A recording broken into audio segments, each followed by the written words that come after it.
ready? Yes, sir. Yes, sir. And start recording. Yeah, meeting is being okay.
Okay, Adla, we can go, I think. For 3, I will let others join subsequently. Or shall we wait for 3 more minutes? System time.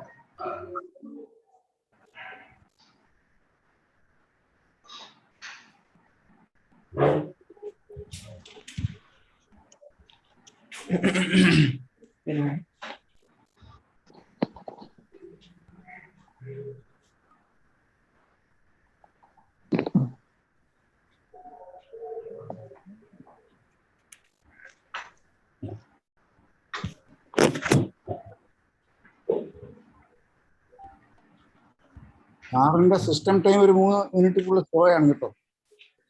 6 money 3 minute. It is 6:03 p.m. അപ്പൊ തുടങ്ങണ്ടേ?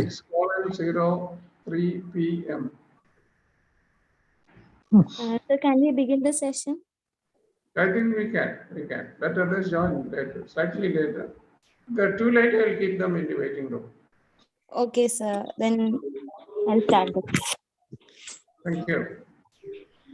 Good evening to all present here. Before we begin the session, I request everyone to turn off your video and kindly keep your microphone muted throughout the session. If you have any queries, feel free to post them in the chat box. The feedback form will be provided in the chat box, and you can mention your requirement for the certificate in the same.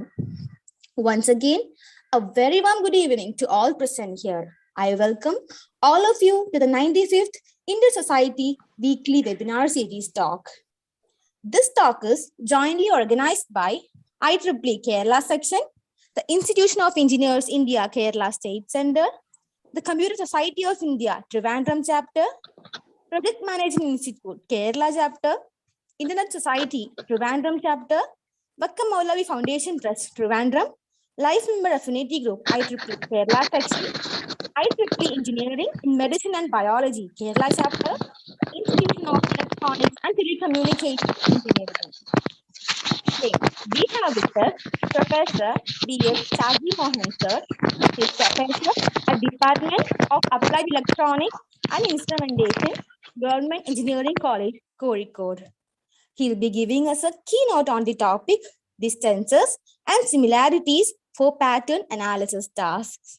Now, I welcome Niranjana for the welcome address. Niranjana.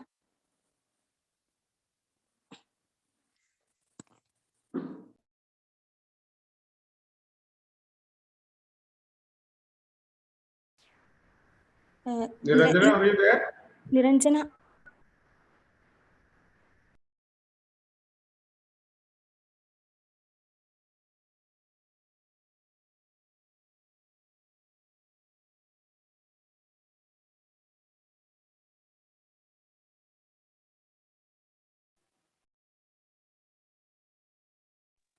Sir, I think Niranjana is having a network issue. So let me welcome. First of all, I welcome our speaker, Professor B.S. Shaji Mohan sir. Sir will be giving us a talk on the topic distances and similarities for pattern analysis tasks. A very warm welcome to you, sir. Next, I welcome Adla. She's doing the Zoom controls. Then I welcome Anne Jose, who is doing the introduction to speaker. Then our volunteer Adityanas, he's doing the vote of thanks. And last but not the least, I welcome all the participants who have been spending their valuable time for hearing this webinar. A very warm welcome to you all. Next, I welcome Anne Jose to deliver the introduction to speaker. Anne Jose. Am I audible? Yeah, you are. Okay. So let me start. Technology is just a tool in terms of getting the kids working together and motivating them. The teacher is the most important, says Bill Gates. I find immense pleasure in introducing one of the best technical enthusiasts, Mr. Shaji Mohan BS, our honorable speaker. He received his PhD from the Department of Computer Science and Engineering from Indian Institute of Technology, Madras. He received MTech from Vishvesvaraya Technological University and Bachelor in Technology in Electronics and Communication from College of Engineering, Trivandrum in 1989. He was the head of the department at Government Engineering College, Kozhikode, Kerala. He's currently a professor in AE and I department and the Dean of Government Engineering College, Kozhikode. He's also the chairman of MTech Calicut Cluster of Kerala Technological Universities. He's a life member of ISTE. His research interests include machine learning, kernel methods, pattern analysis, speech processing, data networks, and data compression algorithms. He serves as a reviewer of IEEE Access, Web of Science, and ESA da Academia Brasileira de Ciência, Communication Statistics, Computer Methods and Biomechanics, and Biomedical Engineering, Imagine and Visualization, Computational Intelligence. It was an immense pleasure introducing sir, and I once again welcome you, sir, and I would also like to welcome all other participants to the event. Welcome. Thank you. Thank you. Thank you. Thank you for that introduction. Sir, you can take over the session now. Okay. Can I stream this thing? Share screen? You can, sir. You can, sir. Okay.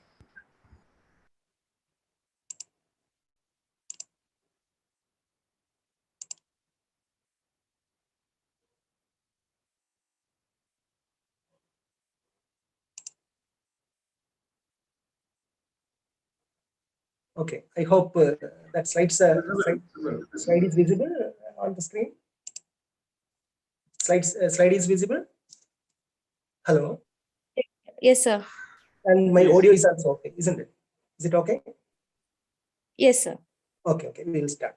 So thank you for that nice introduction, and I personally put it on records. My gratitude to Professor Ravindran sir for inviting me for this webinar series, webinar number 95. So I took this particular opportunity for sharing some thoughts related to the distance and similarities for pattern analysis task. So indeed, we are all worried about social distancing and other things because of this COVID-19 menace. At the time of this, I'm talking about the distances and similarities. Pattern analysis, as we know, it's a very important area of machine learning where different patterns are being compared. So when you want to compare a particular pattern A with another pattern B and to find out the similarities between these patterns, we want to measure the similarities or dissimilarities, or actually speaking, the distance between them. So what can be the distance? Because distance can be anything. So that is what basically today's discussion. So with that introduction, I will just go to the contents of this particular presentation. The outline will be an overview. Basically, we will discuss what is exactly meant by distances and similarities, particularly giving attention to the pattern analysis task.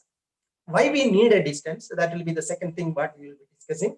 Now and then we will discuss different pattern analysis tasks such as k nearest neighbor, k mean clustering, support vector machine, like quite a lot of pattern analysis applications or programs or some algorithms, and how they are basically related to the distances and how they make use of different types of distances for identifying or classifying or clustering or some sort of grouping or identifying the uniform or similarity in different patterns.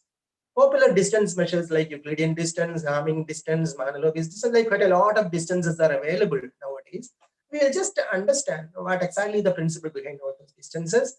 And also we discuss some sort of similarity distance measures, something other like similar cosine similarity and KL divergence, where these divergence measures basically measure the similarity between different distributions.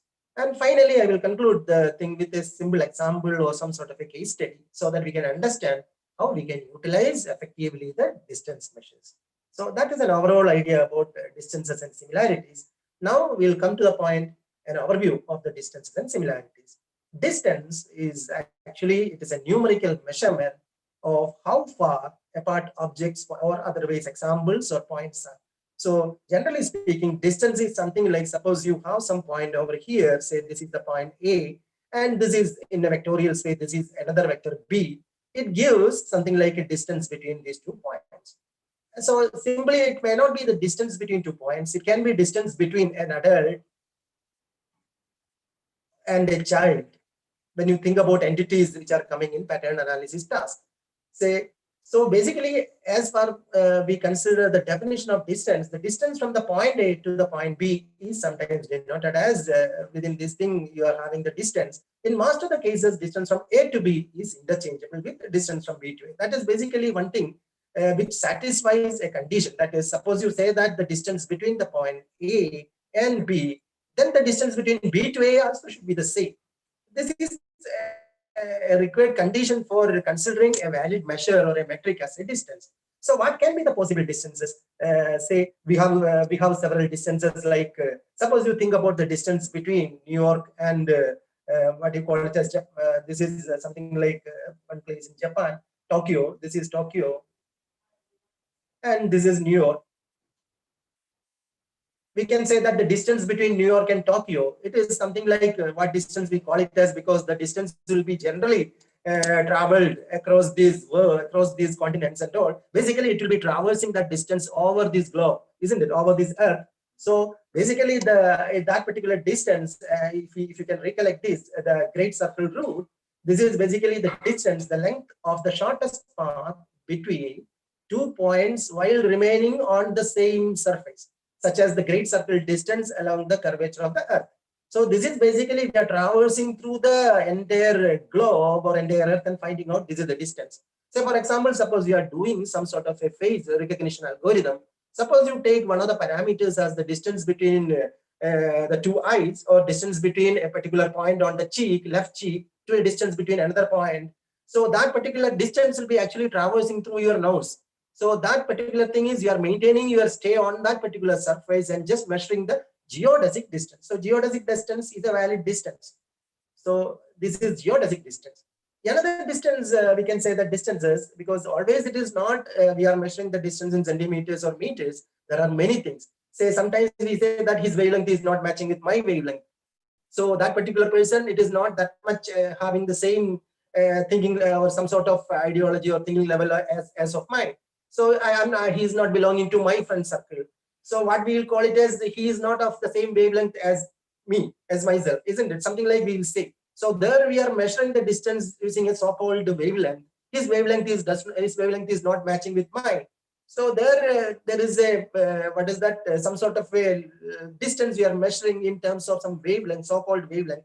It is not actually the wavelength. We call it as c is equal to f lambda sort of thing. That wavelength is different, but still we used to say that his wavelength is not matching with me, and I'm not so close to him. So closeness can be measured using some sort of distance or using some sort of dissimilarity or similarity.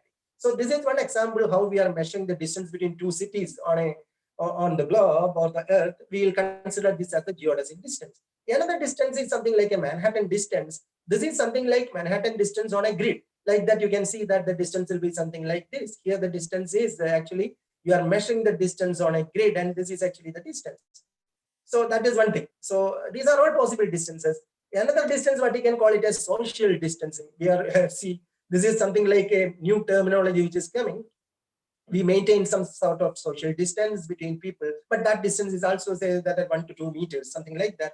So like that, distances, every day-to-day affair, we just mentioned so many distances, and generally all these distances can be thought as to be some tools or some method, some entities in terms of which we can compare to entities.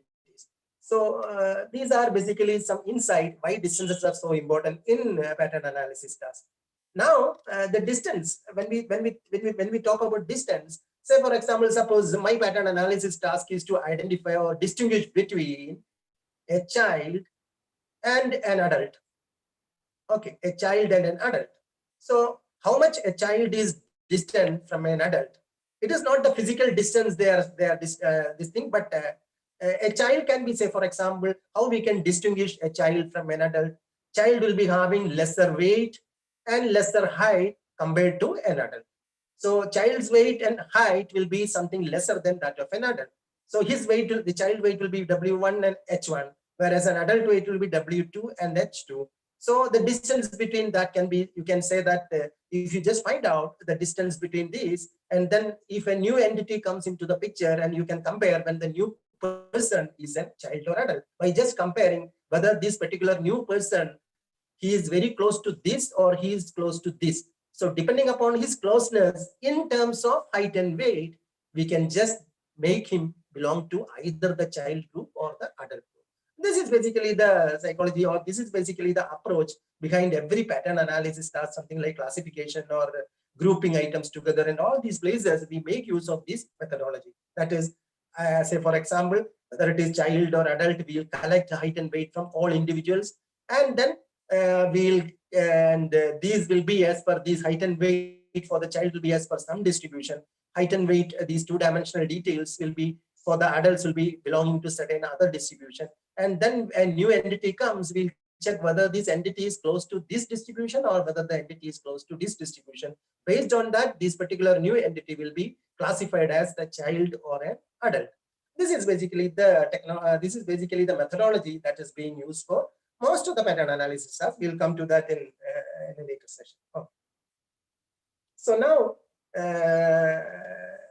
the need for distances. Why we need distances? Strictly speaking, distances means if you want to compare things, or if you want to find out how different this image is different, how this image is different from the next this image.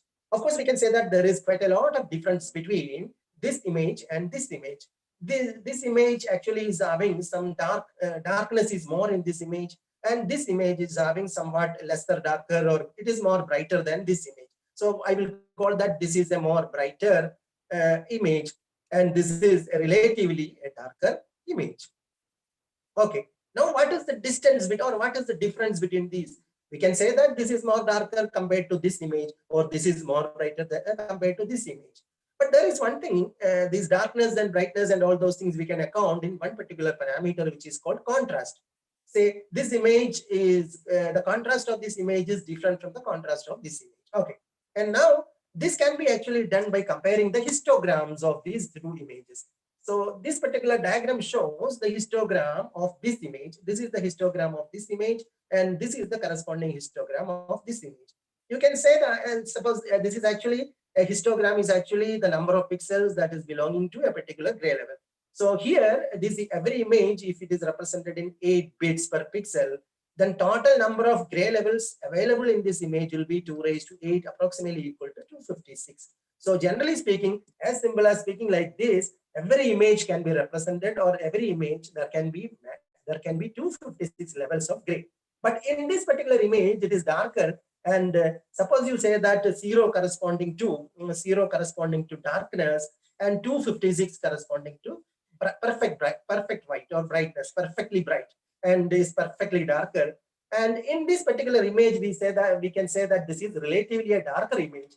And suppose you just go to this particular histogram, you can just find out that the number of pixels belonging to the 200 and 250 and all, there are very compared to the number of pixels which are belonging to 0 to 100, the number of pixels belonging to the 100 to 256, they are less.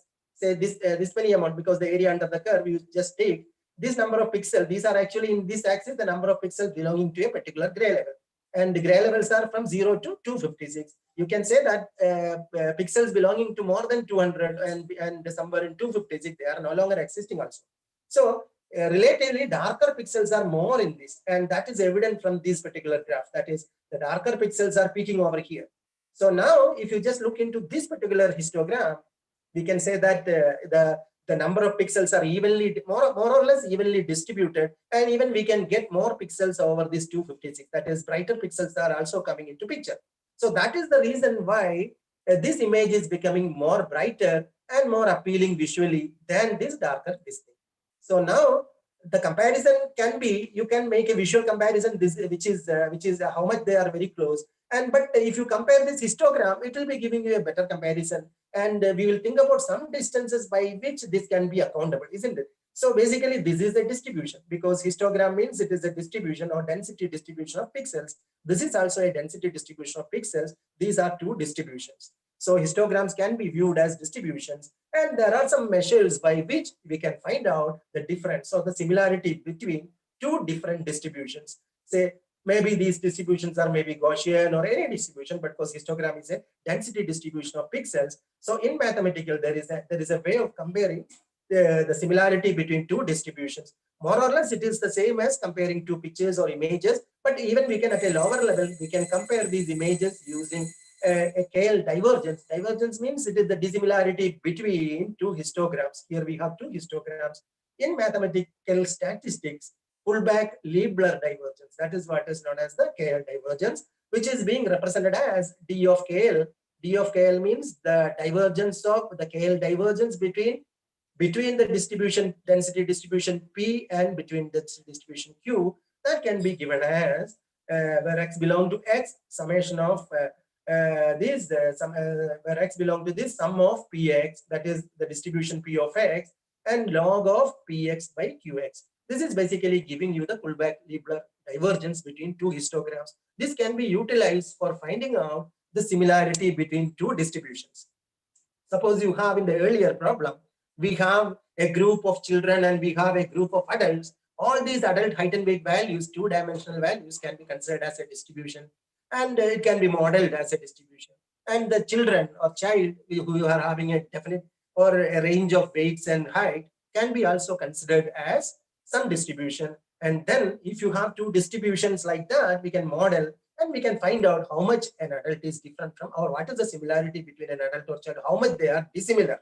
That can be found out. So there are measures like divergence measures like KL divergence that can be used for finding out the difference between two distributions, which can be made effectively in some algorithms, pattern analysis tasks. So KL divergence is basically a dissimilarity or similarity measure between two distributions. Just like an example, we have two distributions over here. This is one is a binomial distribution, and this is another distribution, say distribution P and distribution Q. This is the uniform distribution. This is a binomial distribution. I have given the values of this distribution. The distribution P of x, that is the first one. It has got 0, 1, 2 for that particular value, 0, 1, 2. These are the values here, 0, 1, 2. We have different values over here. Suppose you substitute in that equation that the KL divergence between the distribution P and Q, it can be found out using this expression. And suppose you substitute the values and you take the natural logarithm E, And in that case, what we'll be getting is, say, 9 by that P of x. P of x is 9 by 25 into log of Px by Qx, and 12 by 25 into, this is basically the similarity between P and Q. It is not always guaranteed that the similarity between P and Q and the similarity between Q and P may not be the same. That is also there. So in that case, if you just substitute the similarity, if you just find out the similarity between P and Q and just substitute the values over here, just like as a demonstration, we can say that it can be finally boiling down to this particular value. The similarity between these two distribution is this much. We can say that actually, if you just take this line, whatever this much and whatever this much is lacking, all these things will be bounded in this case, isn't it? So this is basically the similarity, and it is an absolute value. Similarity between two distribution is coming out to be an absolute value. Based on that, we can just find out whether it is very close or whether they are far distant. Suppose you say that 0.08, suppose you have the distance on a scale 0 and 1, and this 0.08 is very close to 0, and 0 means that they are not at all similar, and 1 means they are exactly the same, and this 0.08, it will be coming very close to 0. That means they are more or less very much dissimilar. That is the conclusion we can make over here. So that is a way you can make use of KL divergence for effective measurement of the similarity between two distributions. Distributions are basically distribution of points, distribution of examples, distribution of anything. So that is there. Now we'll come to some qualities or characteristics of distances. Whether everything can be considered as a distance? No. Every distance measures or every metric cannot be considered as a distance.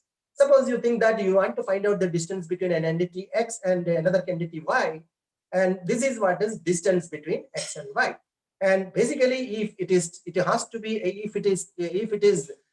considered as a standard, it is considered as a valid distance measure, then d of x comma y should be equal to d of y comma x. That means the distance between x and y should be the same as distance between y and x. This is one requirement for distances. That is what is given over here. If anything, any distance metric has to be considered as a valid distance metric, then the distance between x and y should be equal to distance between y and x. The second condition for satisfying as a valid distance metric is d of x comma x. Here d of x comma x is the distance between x and x, that is the x with itself. It should be equal to the distance between x and x will be equal to 0. A distance can be 0. And another condition is distance between x and y, that is between any two parameters, distance between any two distributions or is anything, it should be at least equal to 0 or greater than 0. That means it should be always a positive value. Distance between two entities or distance between two examples, distance between two vectors, whatever it may be, minimum it can be 0. It cannot go to negative. It should be a positive thing. And the last one requirement, the distance, that is, it is basically called the triangular inequality. It is basically commenting about the distance between 3 points or 3 examples, x, y, and z. This is x, this is y, and this is z. So now we have distance between x and y as a, distance between y and z as b, distance between x and z as c. So in that case, a plus b should be at least equal to or greater than, what is that? C. That is, this distance should be at least equal to this, or it should be greater than that. This is what is called triangular inequality. So this is the third condition that is to be satisfied for distances.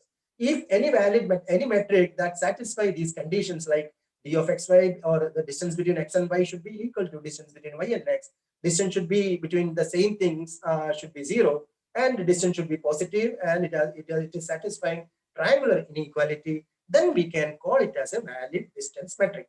Then only we can call it as a valid distance metric. So these are the conditions for a valid distance metric. All other distances we can call it as not a valid distance metric, or sometimes some metrics they are called pseudo distances. In that case, I think pseudo distance means basically the triangular inequality will not be satisfied. Other remaining conditions will be okay. These are the conditions. Now coming to the pattern analysis task, because we know that pattern analysis task, generally we do a lot of pattern analysis in our day-to-day business. Say for example, suppose we are going to purchase 1 kg of apple. What we are generally doing is we will check every apple, and we will compare. In our mind, we have a very good apple. Suppose that we have some sort of an idea about a good apple, and also we have some idea about a bad apple. So something is there in our mind. So whatever the apple we select from the basket of this order, these are apples, we will find out how much this apple is close to a good apple or how much it is close to bad apple. If our apple, whatever the apple you took from the basket of that vendor, if it is very close to bad apple that is in your mind, then we will discard it. If it is very close or it is very near to this good apple, then you may select it for your purchase, isn't it? So basically, these sort of things are being done automatically in our mind, pattern analysis things. So this is just like a task which is called classification. You are classifying apples into good apple and bad apple. So this is automatically what we are doing in our day-to-day life. So these sort of applications are generally known as classification tasks. Something like face recognition. Suppose you have images of Asian face, American face, Chinese face, Negro face or African faces. Suppose an input face is there and you want to associate whether this is an American face, Asian face, Chinese face or African face. What you will be doing is you will be finding out the distance between this face or this particular image, facial image with all these things and find out which one is very close. If this image under consideration is very close to the Chinese face, then you say that this face is very close to this and this can be classified as Chinese face. This is basically the classification task. Classification task in a test entity or an unknown entity, we are associating a label to it. In a face recognition task, it will be the label will be Asian, American, Chinese, African. These are the labels. In a if you want to identify the child or adult, the incoming persons will identify the person as a child or an adult. So this is basically a recognition problem or a classification problem. And one of the prominent algorithm that is used, or very popular algorithm which is used for pattern classification task, is the k nearest neighbor algorithm. We'll just see the basic idea behind the k nearest algorithm. K means it's a number. K means it is a number. Say here it is actually we have two classes of examples. This is category A. This is belonging to the category A, and these examples belonging to the category B. Okay, we have category is, I will call it as category A. This is category A and this is category B. And now I have an unknown point which I don't know whether this will belong to category B or category A.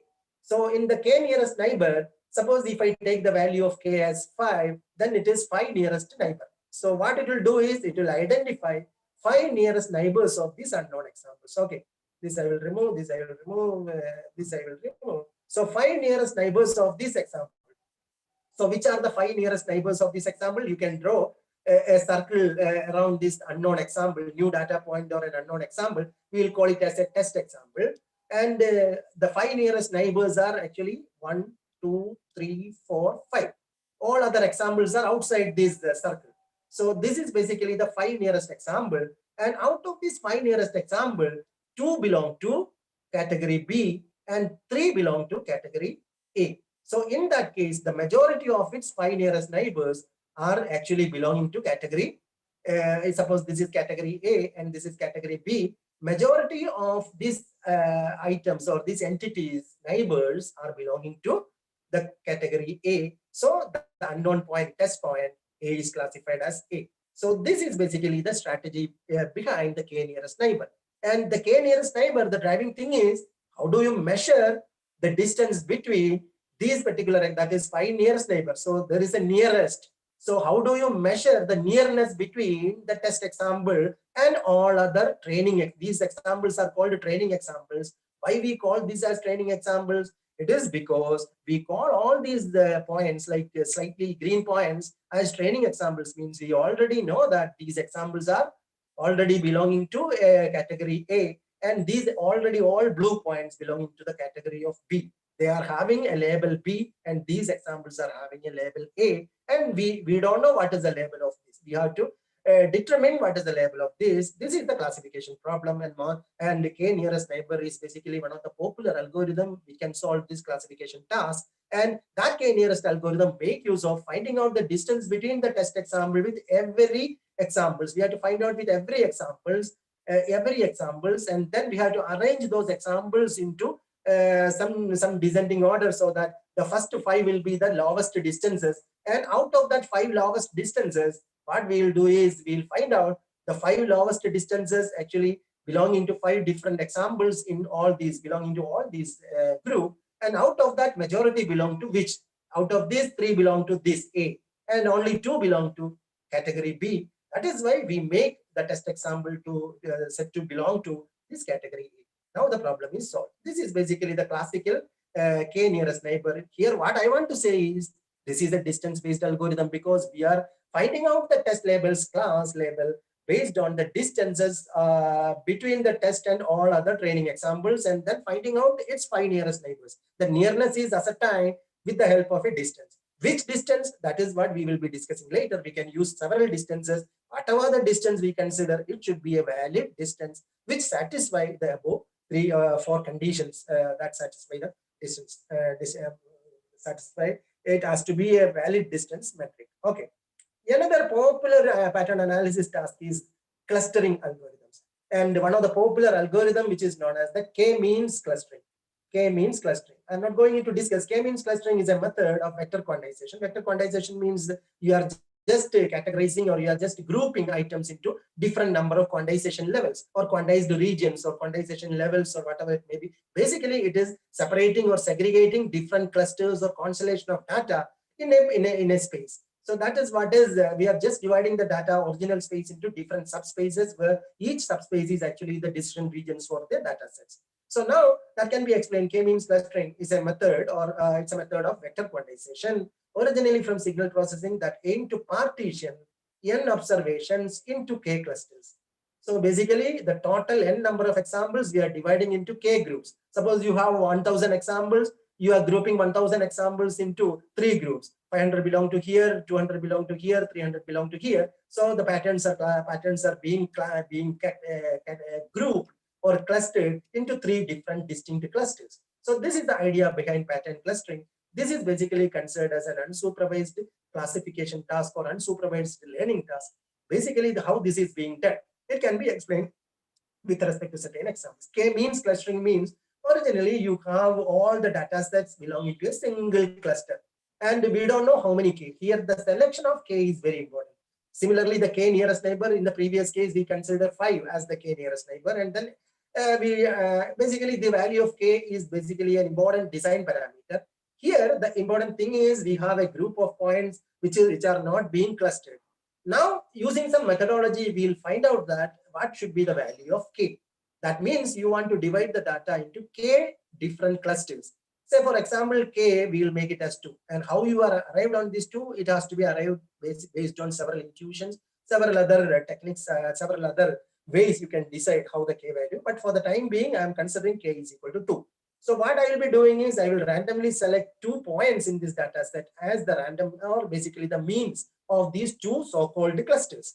So it doesn't, it is not actually the mean, but randomly I took some point inside the data. Say this example, say some example or some point I will take that's the mean. So this is the mean number 1 and this is the mean number 2.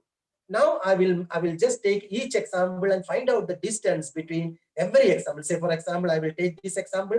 I will take this example and I will find out the distance between that example and this mean. I will take the distance from the mean. So this is the distance. So from this example, suppose the example is the 1, I will find out the distance from 1 and mu1 and 1 and mu2. And then accordingly, depending upon its proximity, what I will do is I will make this one either belong to this mean or this group or this group.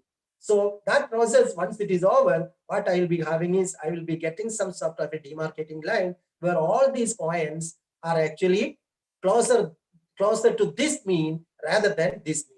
And all these points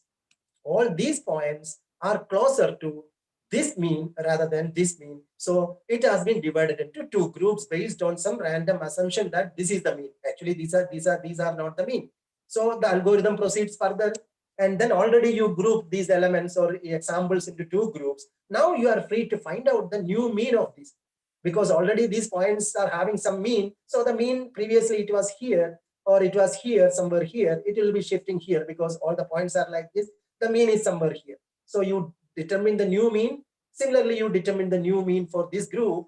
And then what we'll be doing is again repeat the same thing. You find out the distance between this new mean and these data points. And like these, and all these points, and find out the distance between this point and this point. And depending upon that membership value, whichever may be the point to whichever mean this point is closer, you will allocate that point into this group. So this process will go on several times so that there will be a reallocation of the points. So the line of demarcation or line which divides these points into these points may change, and it will be like this, and the mean will be continuously changing.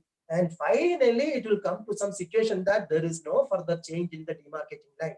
So it has been reaching over here. That is, all these points will be in one side and all these points will be one side. Even if you try to find out the new mean for this particular set and then find out the distance, there will not be no further realignment of this point above and below this point. At that point, you will stop. So in every iteration, what we are going to do is we are just evaluating. Hello? Hello? Is it okay? My voice is okay? If you are evaluating, Yeah, voice, is it okay? My voice up? somebody has posted that it is time. You can take another 10 to 15 minutes. Okay, I'm just closing it. Okay, so in this case also, I will conclude within 5 minutes. Okay, I will conclude within 5 minutes. These points actually are determined using some distances. So this can be done. So now I'm not going into these things. So what are the basic distances that can be that, because we have to find out what type of distances we can use. One of the prominent distance that can be used, or very popular distance, is the Euclidean distance. The Euclidean distance between the points, suppose you say that the point is a vectorial point P and Q, we can simply say that when P is a d-dimensional distance, then the distance between P and Q can be P minus P1 Q1 square plus P2 Q2 square plus P. Suppose we have 2 points over here. This is say x1 y1, and suppose we have another point x2 y2.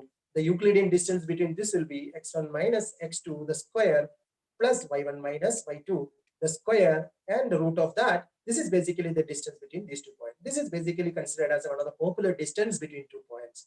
So that is one distance measure which is heavily used in, or very popularly used in, pattern analysis task. Another distance which is very popularly, with this I will conclude, another distance which is being used in pattern analysis task is Mahalanobis distance.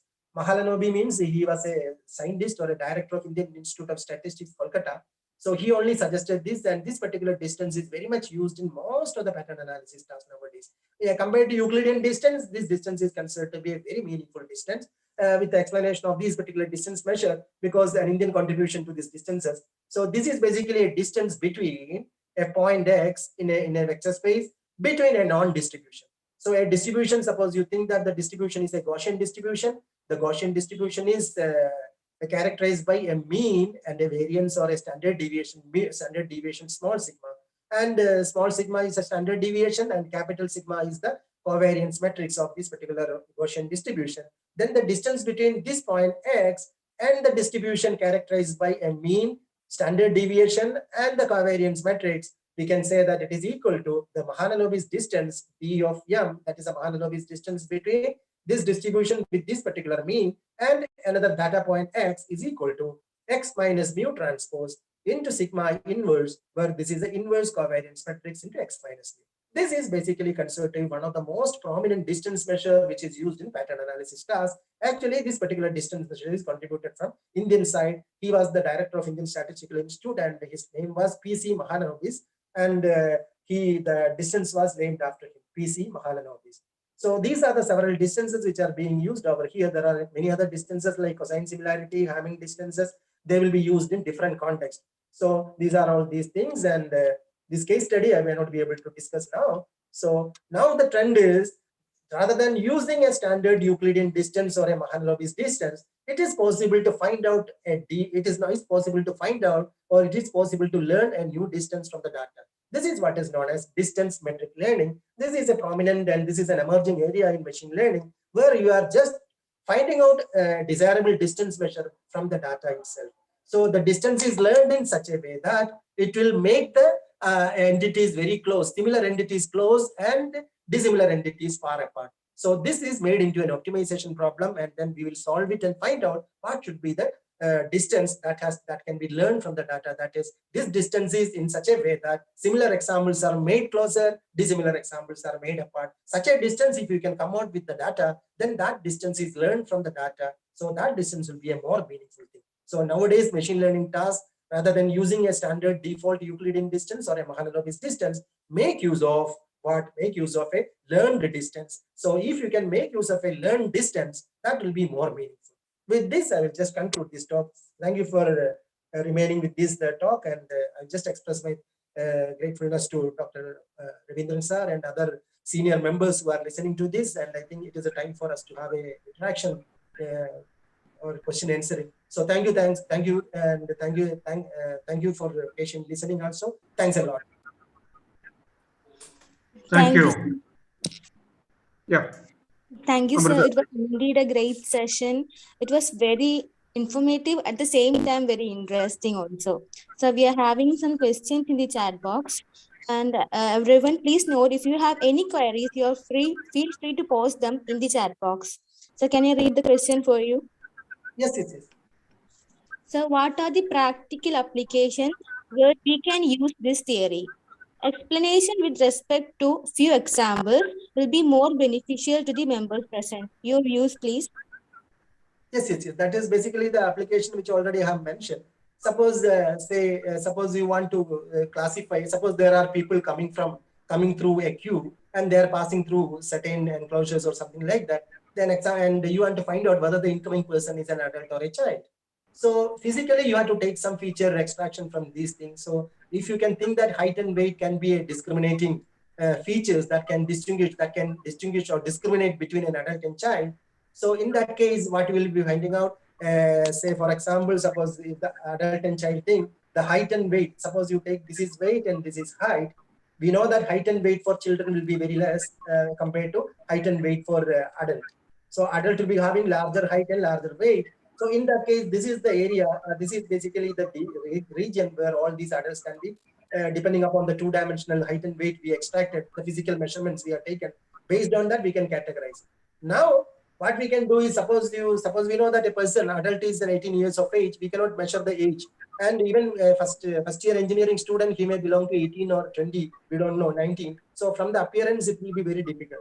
Suppose an unknown person comes and suppose you measure his height and weight, and if you plot him here, and if his height and weight actually land here in this particular point, we can find out how much this is a distribution and this is a distribution, how much this point is distant from this distribution, how much this point is distant from this distribution. So basically this point is very close to this distribution. So we can say that this person under question belongs to the adult. Okay, so that is the way it is done. So this can be used in many different pattern analysis applications, like whether the purchase pattern of a particular person is the normal thing, it is as per the existing pattern, or it is an abnormal pattern. Whether somebody flicks his card and then use it, his purchasing pattern or distribution of purchasing pattern will be different from the previous original one. So a fraud can be detected there. Like that, patterns or patterns of things which are moving over a conveyor belt, you want to separate them. You want to separate two different types of fish on a conveyor belt. You can extract features of these fishes and then find out which is distant from the this thing and which is close to a particular type of fish and which is close to another particular type of fish. Depending upon that, you can separate items which are conveyed through a conveyor belt. All these places we use these distances. I hope you understood. Can you please explain how distance? What is the next question? Yes, sir. The next question. Can you please explain the scientific applications of this theory? Yeah, that is what I mentioned. Everywhere where you want to compare X and Y, or if you want to separate things, if you want to group things, suppose you have a personal storage of images, and suppose you want to search for some particular type of image, you give an image and then the system has to find out this image is closer to which of the images in your database. So there you want to find out the similarity between a given query image between all the images in the database. And finally, it will retrieve very close images, say 10 images it will retrieve. This is what is known as a content-based image retrieval system. Or suppose you want to retrieve, suppose you are giving a piece of music. Suppose you want to find out which music in your database or this Ghana or something like that, very close to that. You are just saying the system that please play this particular music, and you are just humming that thing. You are just giving a humming of that particular lines. Automatically, the system start playing the original thing from the database. So basically, it finds out between the similarity between your humming and an existing music in the database. So in several facets of life, unknowingly we are using all these things. Some distance measure is being taken into consideration. Thank you, sir. So, social media analysis and all, how things are coming to your mailbox. Things are becoming your interesting things and everything. The similarity between your idea and your thinking, such items are coming into your inboxes, isn't it? So basically, that is being done. And similarly, the spam filtering. Spam filtering means suppose the incoming email, how close it is to a genuine mail or a spam mail. Depending upon that, if it is identified as a spam mail, it will be drawn. It will be just thrown into a spam box or spam folder. So identifying the spam or genuine mail, it is basically finding out the similarity or distances between a genuine mail and spam mail, or finding out between. It can be found out using only a distance. So in many facets of life, Shaji, I have we are using these distances. Yeah. Professor Shaji Mohan, I have a question. Yeah. We all started with this sort of distance. You made it really interesting. My question is whether this theory can be applied to locate or isolate people who have the latest Wuhan virus version, Omicron, whatever. Yes. Could that be a possible application of all this stuff? This can be applied to disease control. In every application, we can relate this. Starting from the adult child classification to, say, for example, suppose we have an access control system to some enclosure. Only authorized persons are supposed to enter into that particular thing. Basically, what it is done is it's a biometric identification. You want to say something to that thing, and some voice is being recorded. And if that voice is belonging to the class of authorized person, so there are some audio recorded inside the system, and the system will be having a distribution of authorized users. And if your voice clip, which you are just standing in front of that particular enclosure door, and you say that open sesame, and then your sound is being recorded, and then it will find out whether your sound is close to the existing distribution of speakers who are authorized persons to enter into that enclosure. If it is close to it, if it is similar to it, or if it belongs to that, then you will be allowed the entry. And if your sound or whatever the collected biometric samples are very distant from that particular distribution of allowed or authorized users, you may not be allowed to enter into that enclosure. This can be done. Thank you. So applications, this is useful. Yeah.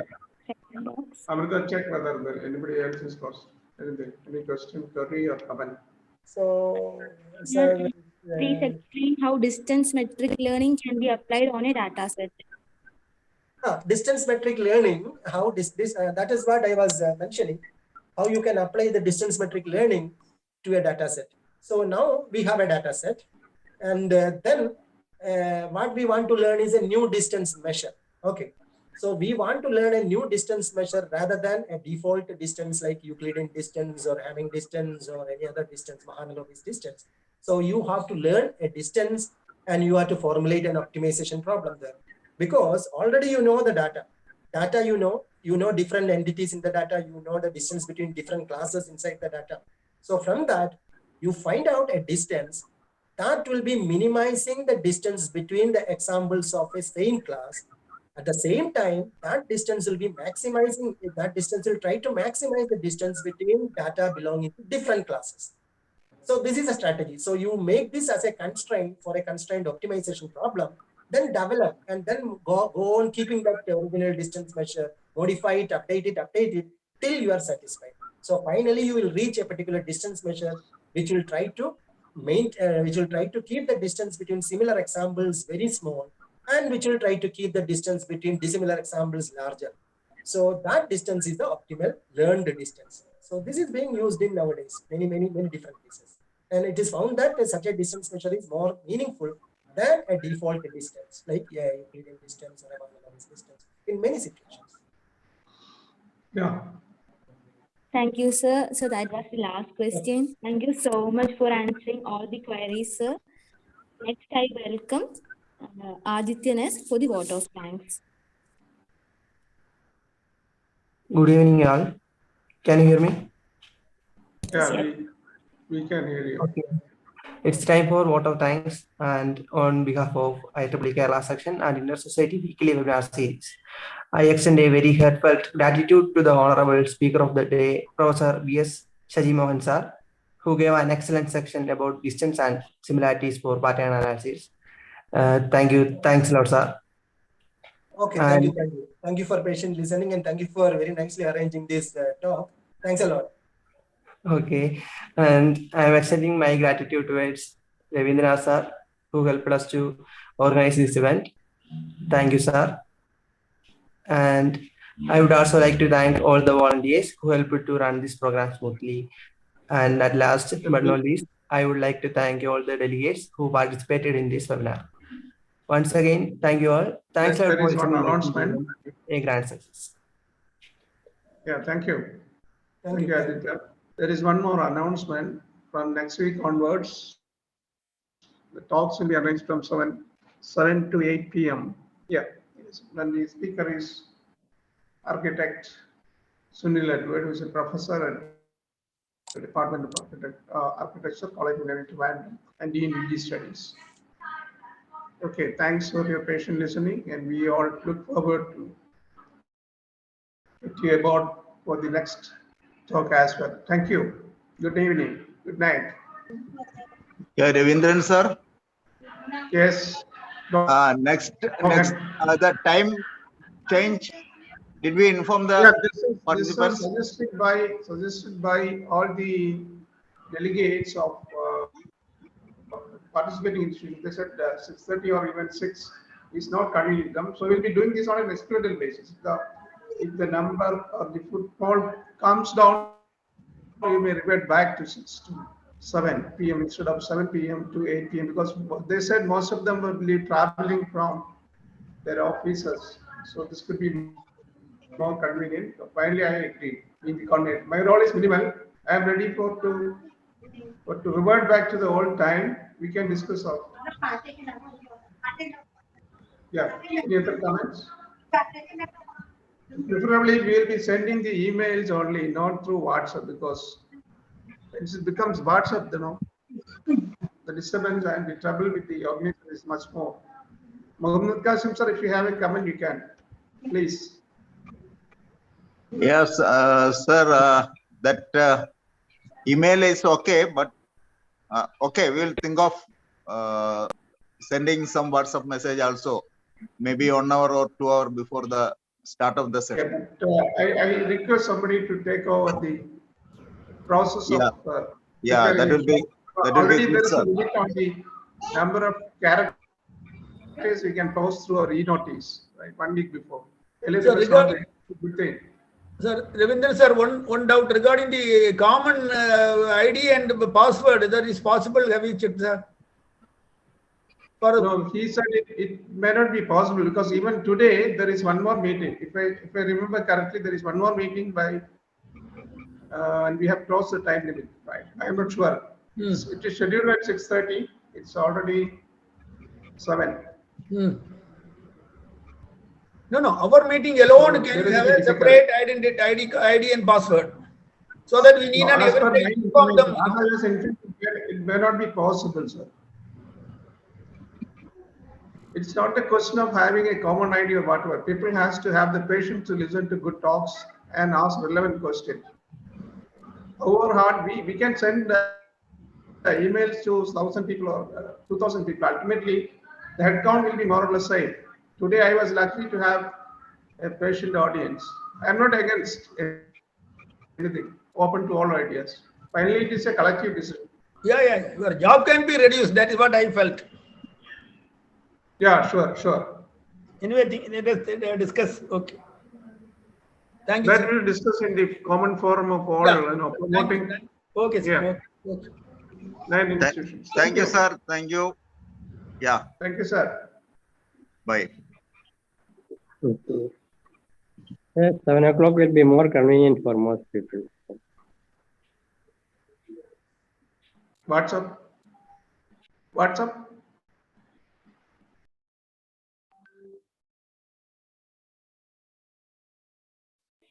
Yes, definitely. WhatsApp is also more useful for communication.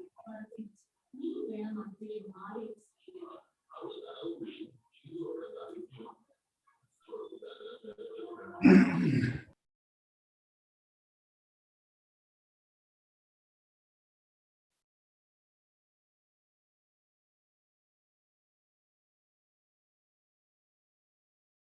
സാറിന് ഇഷ്ടപ്പെട്ടില്ല. പണിക്കർ സാറുടെ അഭിപ്രായം 6 മണിക്ക് തന്നെ നിൽക്കണമെന്നുള്ളതാണ്. 6 മണി വളരെ traditional ആയിട്ട് ഒരുപാട് കൊല്ലങ്ങളായിട്ട് 6 മണിയാണ് നമ്മുടെ ടൈം. ആ ടൈം തന്നെ കീപ്പ് ചെയ്യാൻ നല്ലതെന്നാണ് എനിക്ക് തോന്നുന്നത്.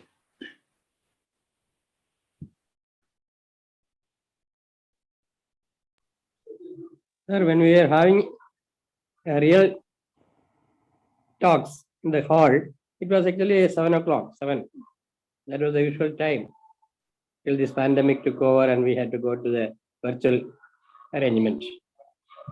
അല്ല, നമ്മുടെ 6 PM നമ്മുടെ Wednesday talk 6 o'clock Wednesday talk എന്ന് പറയുന്നത് 10-30 കൊല്ലമായിട്ട് നമ്മൾ കൃത്യമായി ഫോളോ ചെയ്യുന്നതാണ്. I have attended and I have presented 2 papers, one long back, one recently, but we have to go after the majority opinion, because the organization institution said the people who are working may not be able to get back to their residences and listen to this. It's a hard day, because activity will be maximum during Wednesday. So they said that if it is made 6:30 or even before that, it will not be convenient for them. We can debate it out again. I am ready to revert back to 6 PM. If everybody agrees, and we'll upset the count. Wednesday talk was at 6 Physical o'clock. Physical talk, I think it will be never possible to have it at 7 and end it by 8:15 or 8:20. And people get back to their places safely, because night driving is a difficult thing for most of us. If it is a physical meeting, we'll definitely assemble at 5:45 and finish it off by 7 or 7:20 or 7:30 maximum, not beyond that. I don't know what is the real purpose behind this change, because most of the people, there was a kind of voting. I said, okay, if everybody says it is 7 is better, I will go by that. And at that time, I said we could not record the meeting. If you need some evidence, I can only rely on my friends. Radhakrishnan sir was there, then the chair, secretary and vice chair of IEEE were there. I have given a minute, I can share the minute with you, if you are so particular about the timing. I'm sorry, I give up.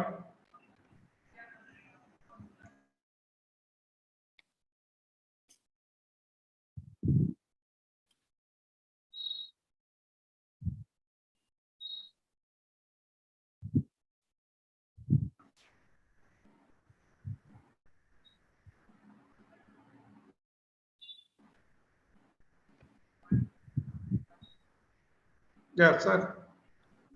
Do you have any comments, sir? Harindran, sir. Okay. ഞാനെന്ത് പറയാനിപ്പം ഇല്ല, നമ്മൾ പിന്നെ പണിക്കർ സാഹിബ് പറഞ്ഞ ഒരു point ശരിയാണ്. 10-30 കൊല്ലമായിട്ട് നമ്മൾ 6 to 7 ആയിരുന്നു.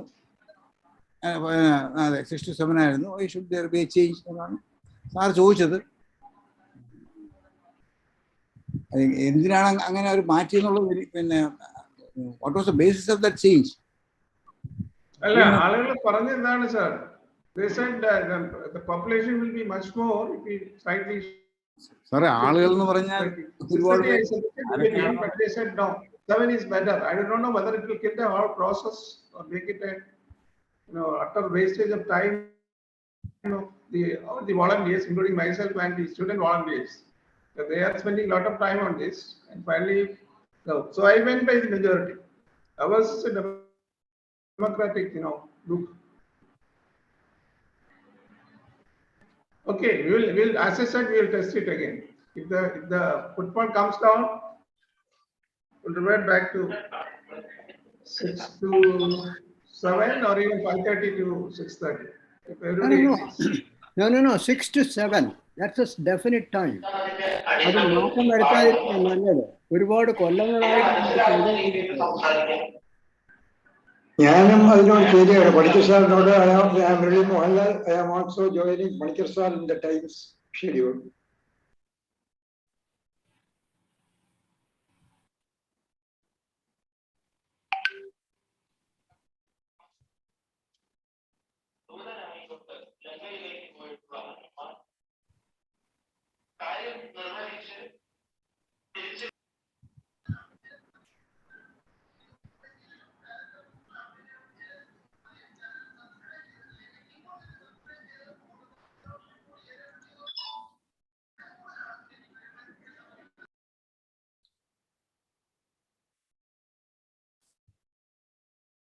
Sir, can I end the meeting?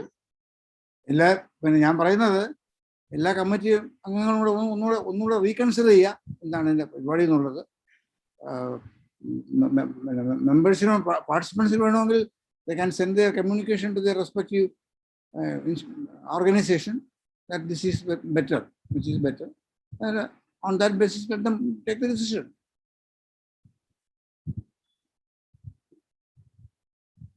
സാറേ ക്ലോസ് ചെയ്യാമോ? രവീന്ദ്രനാഥ് സാറേ, രവീന്ദ്രനാഥ് സാർ പോയോ?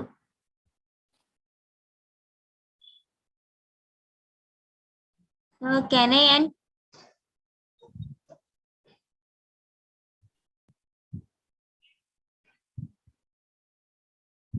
എല്ലാവരും മ്യൂട്ട് ചെയ്തിരിക്കുകയാണോ?